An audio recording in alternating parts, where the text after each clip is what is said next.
Hey everybody, Scoutcrafter here again, Mishmash Monday. Hope you're doing well. Hope you had a great weekend. I know we had a big snow event this weekend for a lot of you.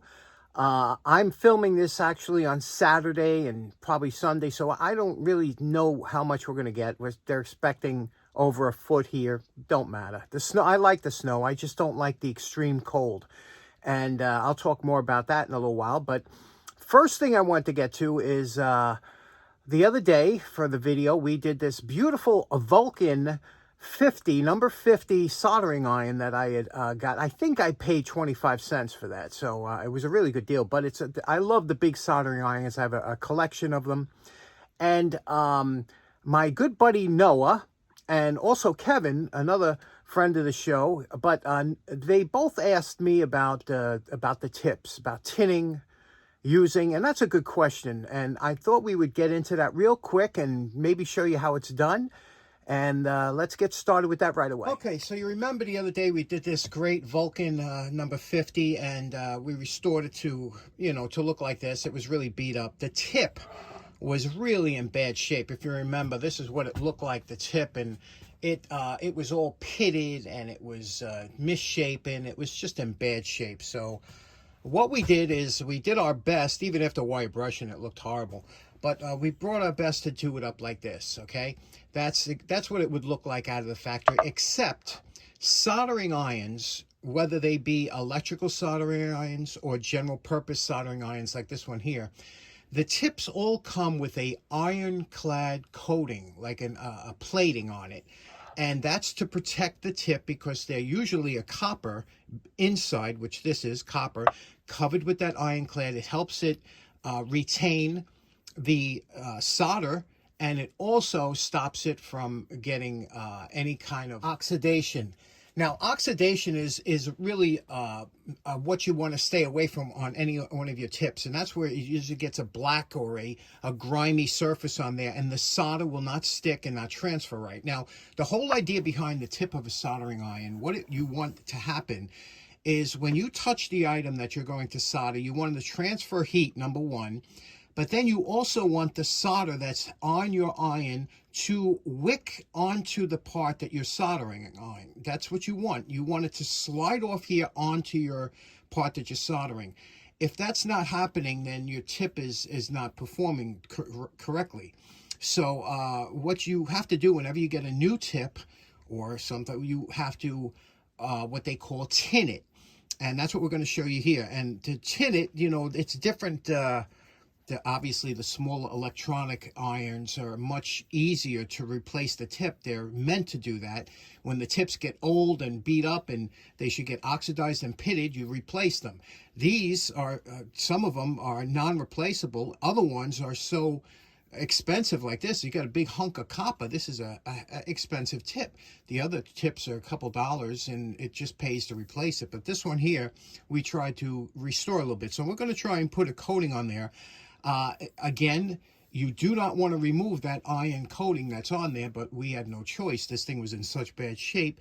So we're going to re-tin it now. And to do that, let me show you what we're going to do. Now, to tin the tip, you're going to need a couple things. Damp, either sponge or this is a damp rag, and damp piece of paper towel. Damp means you can't wring any water out of it. That's damp.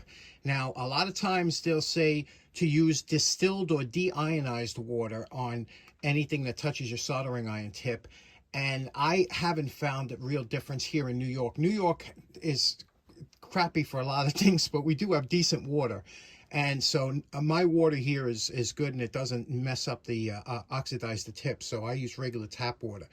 You're gonna need a flux. This one here I found on one of my walks. It's a Master Mechanic flux. This one here, look at this, vintage, new old stock. Look at that. And this is that old type flux, the stuff you can't get anymore. This stuff is good. And then you're going to need some solder. They say rosin core, like a 60-40 mix, something like that, normal stuff. And what you normally do is you would wrap the tip with solder, turn the iron, you'd flux it first, wrap it with solder, turn it on, and let the solder melt on there. But we're going to see how this takes to the solder because, again, we haven't done anything to it. We did clean it with the the sanding disc to get it to the shape, and then fiber wheel, but we did not wax or polish. There's nothing on here. So this is clean, solid copper. So let's see what happens. Okay, so the first thing we want to do is get the flux the tip, and I'm using what's on the lid here. Instead of wasting it, I'm going to put some here. I brought it up to somewhat heat. You can see we're going to get some flux on here. Okay, and then what we're going to do, once it's fluxed, you can see the copper is turning a darker color as the heat builds up, but the flux is keeping this oxidation free. Now we're going to take some solder and we're going to see if we can melt it on here. Now, firstly, the solder, once it melts, once it gets hot enough, it should roll off and just fall off like it's beating off. That's because it's not tinned. But once we're able to get this tinned, the solder will stick to, and we call it wetting the tip, and then it will transfer the solder easily. But right now, we just got to wait till it gets up to heat before this will melt the solder. Okay, it's at temperature now where it's going to melt the solder. Now we're going to take solder. We're going to put it over here like this, you see, on top of the iron tip. And then what we're going to do is we're going to wipe it off like this onto the damp rag, you see? And what's going to happen is it's going to leave a tinned top. You see how it turns silver? We're going to do that to all four sides here, okay? You can take it. Don't be stingy. Don't be stingy with the solder. Let it melt in here. And then normally with this kind of soldering iron, you would use a bar.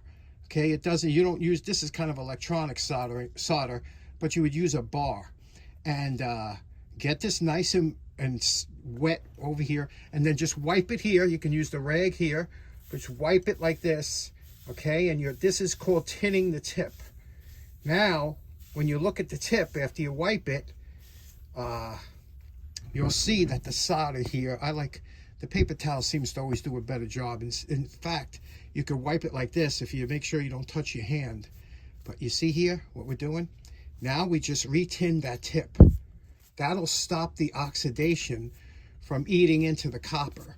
And it will also help transfer the solder off the tip. See, that's tinned. That's nicely tinned. Now what we're going to do, I'm going to demonstrate what you would use this for. Now let's say you needed to solder some this is heavy core wire, solid wire, copper wire.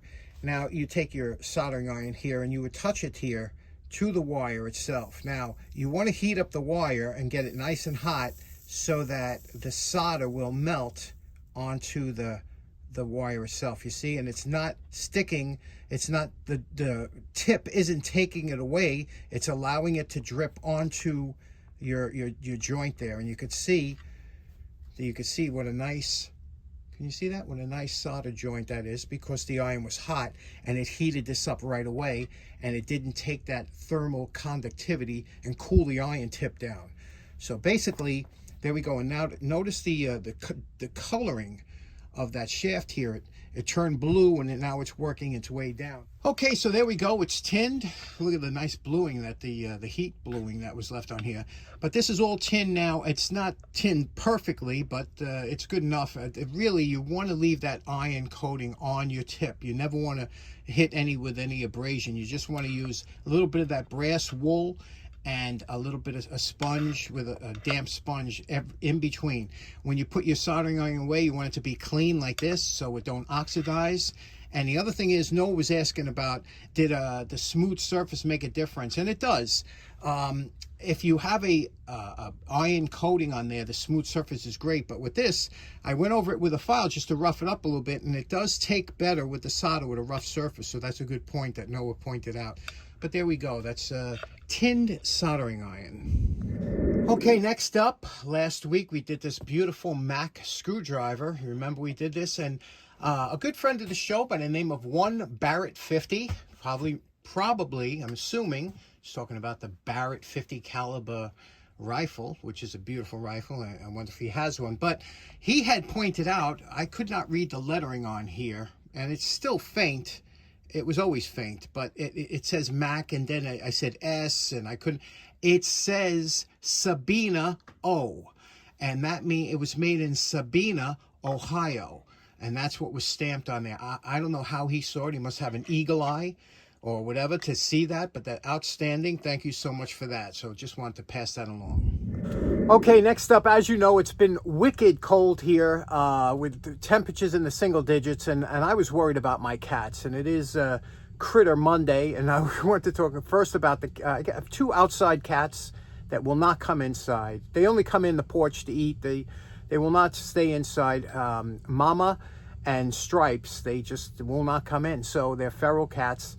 So I knew they'd be cold, and I always worry about them. They go under the porch, but that's not warm enough. So I made these boxes. I have a couple boxes that I made, and I lined them with what you would think is Styrofoam. And as I was lining them and making these boxes, which came out real good, and they're real nice and toasty now, I said, let's talk a bit about Styrofoam. Now, when I say I was calling it Styrofoam. This isn't Styrofoam. This is what's called expanded polystyrene, okay? Now, Styrofoam is also polystyrene, but it's called extruded polystyrene. This is extruded. You see the density, and it's firm. Now, this is actually pink Owens Corning Foamular. It's called Foamular, and it's extruded polystyrene, which was invented in 1941 by a Dow chemical researcher by the name of Ray McIntyre. He invented this. It was kind of an accident. They were trying to, like many other things in the early days, they were trying to invent something else, and they found this. And it's amazing. The stuff is, insulates, but it obviously holds air in there, and that's why it's so light. But this one here, the Styrofoam, is very strong. It's dense, it's thick, right? And you can make a ton of things with it. This here, this is called the expanded polystyrene, was invented by Dr. Fritz Statsny in 1949. This is not so super light, very airy. It kind of pebbles, makes a mess when you try and cut it, right? But they used to use this a lot for coolers and things like that, the cheap coolers you would buy at 7-Eleven or something. But this here, what's so interesting about this, and you can see the structure here, the grain of the expanded polystyrene. So that's always funny. We all call it Styrofoam, but it's not. Let me show you some other interesting things about this, because acetone will melt this, and you could do things with that. Okay, first thing we're going to do is we have an old pickle jar. We're going to take some acetone, and we're going to pour it into, just going to get a little bit in there of acetone. That's straight acetone. You can also use nail polish remover, which has a lot of acetone in it. But now check this out. We're going to take, this is the expanded polystyrene. Watch what happens when we put this in here. Take a good look. You see what's happening? It's dissolving. But look how quickly it's dissolving. And you see what's happening at the bottom? It's releasing the air, because expanded polystyrene is nothing more than captured air in there, and you can see the air releasing. But isn't that something? But here's what else is interesting. As we dissolve this into this acetone, it's going to make something else, another chemical. Now, unfortunately, in the 70s, Styrofoam was huge. It was everywhere. They've since gotten away from using a lot of Styrofoam. They still use it in some applications, but you can't have foam plates and things like that anymore. They're doing away with that for the simple reason that it doesn't decompose. So that's why they did away with it.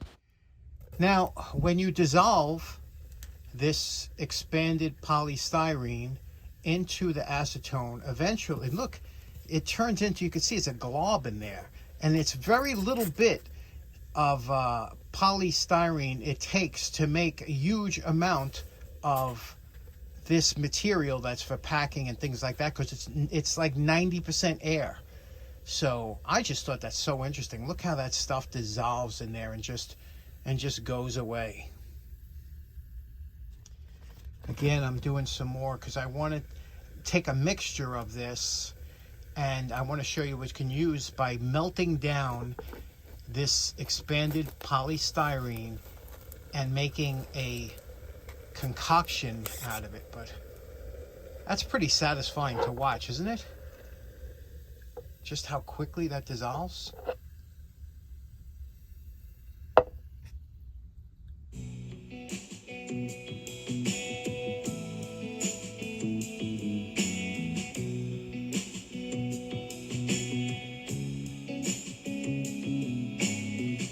Now you can see here, this is all that styrofoam that we crushed in here, and it gets into this little, it looks like almost like a clay. It's pliable. Now, from what I understand, you could use this as almost like a putty. You could take this out of here, put it into a mold, and when the acetone dries, this will become a rock solid item. So what do you say we give that a try? Okay, what I'm going to try and do is transfer this glob. I cut a piece of, this was alcohol, because this is polyethylene, and I believe that acetone will not eat through the polyethylene. You got to be careful, because if you have polystyrene, what's going to happen? It's going to destroy the container.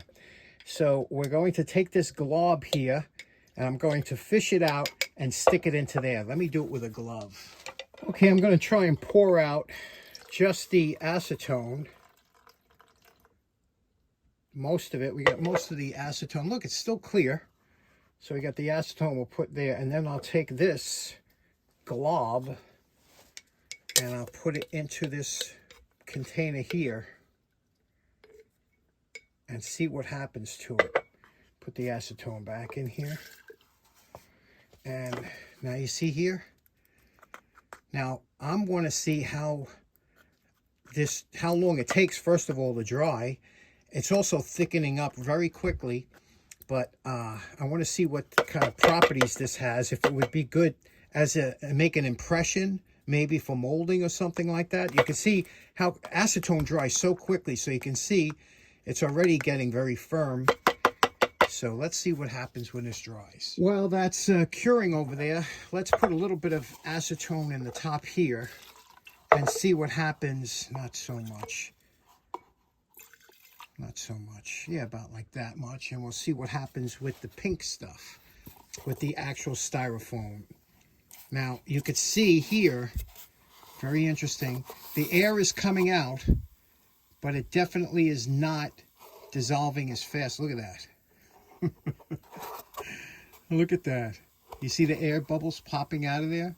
Not quite as, because it's done under pressure, so there's not as much air in there as it is with the extruded. But look at that. It's turning into some kind of, I don't know if it's the colorization, but it's the pink. And you can see here what it's doing. It's getting blackish almost. Interesting. Let's dissolve this and see what we get. Okay, now this styrofoam turned into a black goo. Real mess. And look, you see that? It's something that doesn't look very appetizing for sure. Let me take some of this out of here and see if we can't put this into a, if it'll make like a filler, a plug or something. I'm going to put into that little hole here we have and see how long it takes to dry and if it'll harden up, like if we could use it for some kind of plug. See, I'm just going to take whatever I can and stick it in there. I'll come back when I have it in. Okay, it's been 24 hours, and you can see this has formed a skin on here, but it's still not hard. And I don't know if because it's in this container and the acetone can't really get out. And I can't put on anything warm. You see here? You see here? It's still a little... I can't put on anything warm because I don't trust if it's going to be flammable or not. But we got this here. And then we got this one here from the styrofoam. And you can see this one here, especially here, it got quite a bit... you could see here. I guess it would make a good plug if you needed it, right? Let's see if we can pry this up. Okay, I pried the edge up with a razor blade. I'm trying to snap this up. I think this would make a... Look at this. This is a pretty hard putty. If you had to make an emergency putty, I think this would, you could get by with this, huh? Look at that. And it's pliable yet very strong, and it has good adhesion. It's really sticking to that wood. You know, you see that? So this is pretty good. That's pretty good makeshift if you needed it. There we go. What do you think of that? That's just from that styrofoam and a little acetone. This one here is deeper. What do you think?